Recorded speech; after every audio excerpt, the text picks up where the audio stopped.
Let's take a detailed look at the accounting transactions and balances for the example of selling goods to a supermarket chain. So to start with, we're going to imagine that the business is issuing invoices worth £50,000 each day, so delivering £50,000 worth of goods, and they're on 10-day credit terms. So the supermarket has 10 days before it has to pay the invoice. And in this example, and in all of these models, customers will use exactly the amount of credit that they're offered. So in this case, 10 days. In reality, large businesses often take longer than contractually allowed to pay invoices.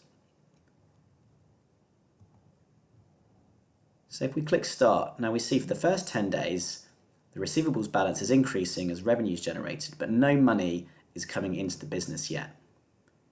And once the 10 days are up, the business starts receiving cash receipts each day, £50,000, corresponding to the invoice that was raised 10 days previously.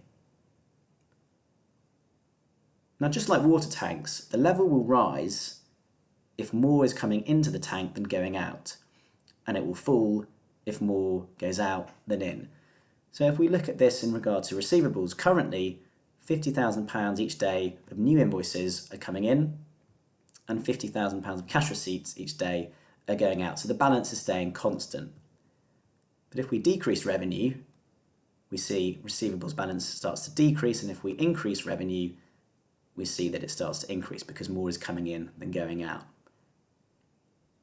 And we'll see that cash receipts lag behind revenue. So 10 days later, cash receipts mirror the behaviour of revenue.